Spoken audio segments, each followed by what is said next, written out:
From above a bridge, Perfidia watches an immigrant detention center.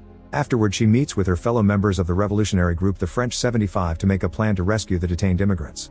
In the evening, the rebels carefully sneak around to capture the guard at the gate.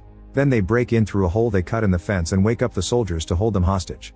While the group searches for the immigrants, Perfidia makes her way to the main office and holds Captain Stephen at gunpoint. She tells him about the ideals her group believes in, but Stephen only cares about how hot she is. Noticing this, Perfidia decides to humiliate him by forcing him to get wood in his pants and walk without hiding it. At the gate, the rebel truck arrives and all the immigrants are rescued. Pat is told on the radio that they're ready, so he lights up a bunch of fireworks in the area that act as a distraction so they can escape. All the soldiers are locked up behind the gate and Stephen tells Perfidia that he'll see her soon. Before leaving, Pat throws a smoke grenade at the soldiers, calling them out for supporting a fascist regime and demanding a revolution. The rebels then leave in their car and Pat and Perfidia end up kissing. They celebrate their victory by shooting their guns in the air. Since that night, Perfidia and Pat have been in a relationship. Pat makes explosives and Perfidia calls any politician who votes for laws that go against human rights. The rebels begin to blow up government offices, banks, and even the power grid, which leaves the city in darkness. As days pass, Stephen tries to track the attacks and watches the rebels act from afar. That way he can stare at Perfidia's body and get naughty with his own hand. One day, Stephen notices that Pat and Perfidia are dating and he gets terribly jealous. Sometime later, Perfidia and another rebel manage to get inside a courthouse and they go to the bathroom to hide bombs in the ceiling. Unfortunately, Perfidia is caught red-handed by Stephen, who offers her a deal. He'll let her keep on blowing things up if she meets him at a specific address later. In the evening, the duo meets in a motel and Perfidia gets naughty with Stephen to buy her safety. A few months later, Perfidia continues to do rebel activities as if she didn't have a huge pregnant belly. Her parents and Pat worry about the safety of the child. When the baby is finally born, Perfidia suffers from postpartum depression and doesn't spend much time with the baby. Pat begs her to settle down with him and the child, but Perfidia wants to keep on fighting for the cause and abandons them. When Pat goes to the supermarket to get some things for the baby, he's approached by Stephen, who asks him some questions about his daughter. Pat answers since he thinks it's just a friendly conversation, but Stephen creeps him out when he says that he loves black women. One morning, the rebels burst into a bank to rob it. A guard tries to fight back and Perfidia shoots him down. When the alarm goes off, the rebels have no choice but to escape in their cars. A chase ensues through the city and the rebel cars keep pushing other vehicles out of the way to avoid getting stuck in traffic. Soon both cars crash and the rebels are forced to keep running on foot. Unfortunately, the police quickly corner Perfidia and arrest her. Later she's visited by Stephen, who reveals that he can free her if she shares the location of the most important members of the French 75. After hearing about Perfidia's arrest, Pat gets ready to go into hiding. Fellow rebel Howard gives a device he's created that reacts to other people with the same device. Pat can use it to find people he can trust. Howard also teaches Pat a very complicated code they can use for secret conversations and gets him fake paperwork so he and his daughter can have new identities. While Pat escapes to a new city, Perfidia is put in the witness protection program. Using all the information Perfidia provided, Stephen hunts down most of the rebels to arrest them, and even kills a few who try to run. Eventually the organization is dismantled and Stephen receives an award for his achievement. When he tries to visit Perfidia to bring the big news, he discovers that she's escaped the house. Now Perfidia is hiding in Mexico. 16 years later, Pat's daughter is a teenager using the fake name Willa. In her free time, she learns martial arts from an instructor called Sergio. Pat is constantly paranoid and spends most of his time smoking Mary Jane, but at least he attends parent-teacher conferences. Meanwhile, Stephen still works on immigrant detention centers and one day he receives a very special invitation. He goes to a hotel and meets the members of a white supremacist group called the Christmas Adventurers Club, which Stephen has been trying to join for a long while. They ask him a bunch of questions including if he ever had an interracial relationship, and he answers no. The club promises to analyze his profile and will let him know if he's allowed to join them. In the meantime, Howard is still doing some secret work as a rebel, like sending out his calls for action through the radio. One day he's captured by bounty hunter Avanti, who takes him away in his car. The neighborhood kids see this and rush into Howard's house to use his radio equipment.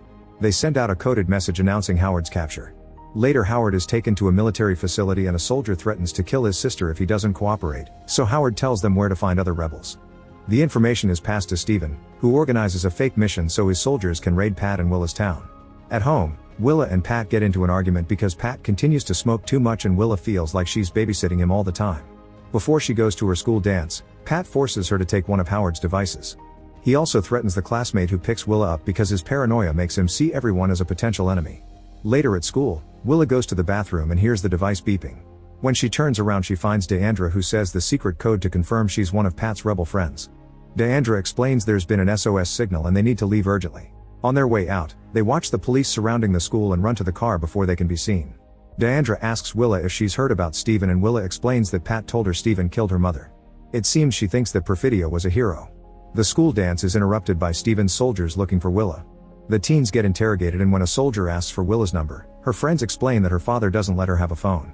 At the same time, Pat gets a call from a rebel who asks for the code. He's smoked too much and his memory is failing, but after thinking hard he manages to recite it. The rebel tells him that Howard was captured and Steven is coming for Pat.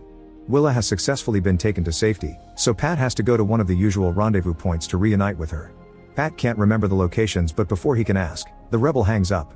By the time the soldiers burst into the house, they can't find Pat. While Steven grabs a picture of Willa and smells it, the soldiers find the secret tunnel that Pat is currently using to escape.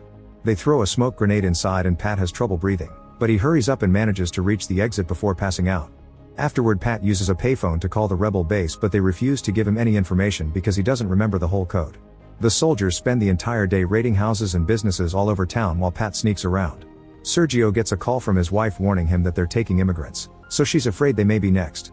At that moment, Pat arrives to ask for his help, so Sergio agrees to take him to his house. During the drive, Pat tells Sergio about French 75 and Willa's situation. Sergio tells Pat to just call her and realizes that Pat didn't know that Willa has had a secret phone all this time. Sadly, Sergio doesn't have her number either. Soon the locals begin protesting on the street because they don't want the soldiers in their town.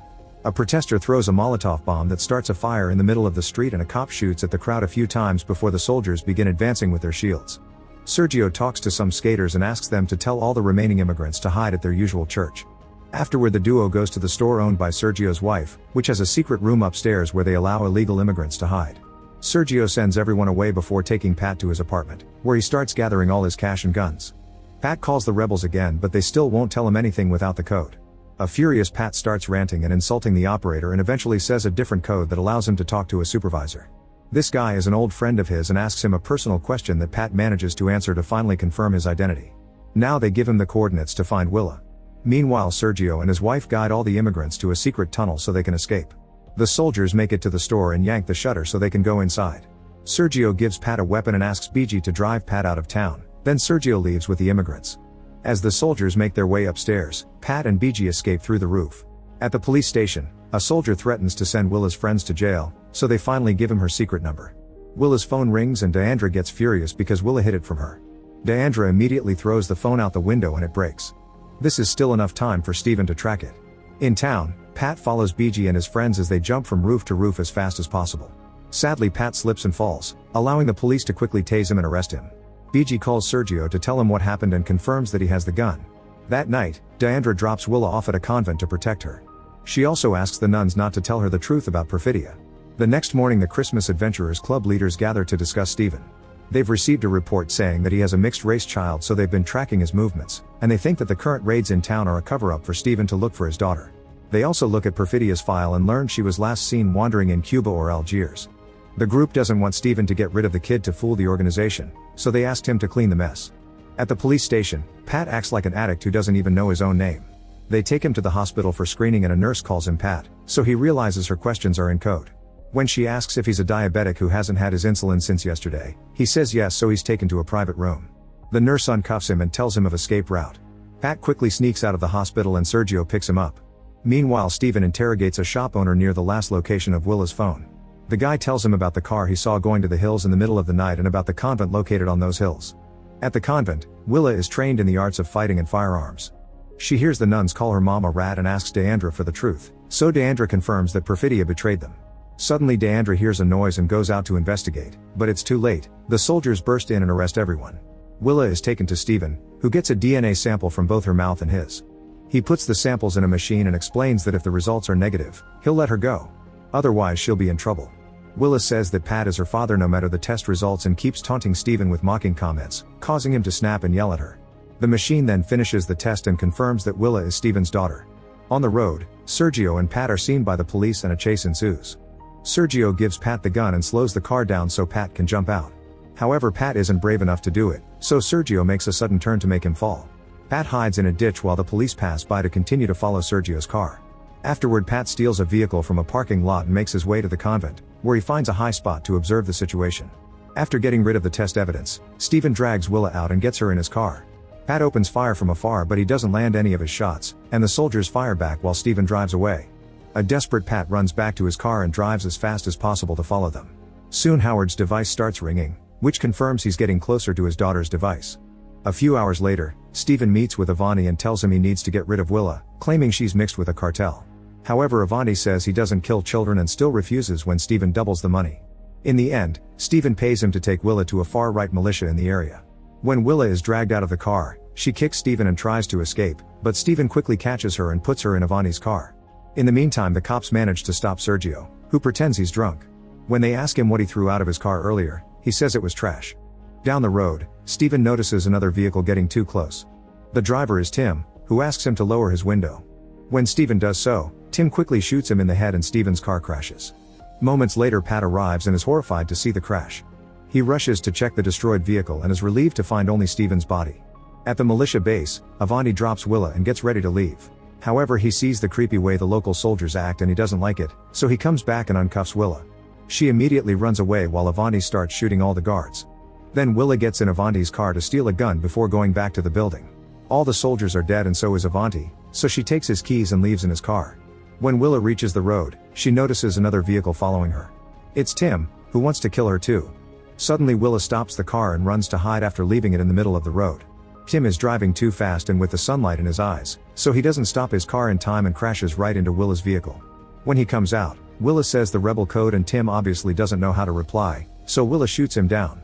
At that moment another car stops nearby and Willa notices it's her dad. She panics and says the code, which Pat answers while assuring her it's fine. Willa runs to him and they reunite with a hug before leaving in his car. Meanwhile, it's revealed that Stephen only pretended to be dead and is now leaving with a disfigured face. The next time Stephen meets the leaders of the Christmas Adventurers Club, they ask him about Perfidia. Stephen claims she sedated him and took advantage of him, so the leaders agree to let him join the club.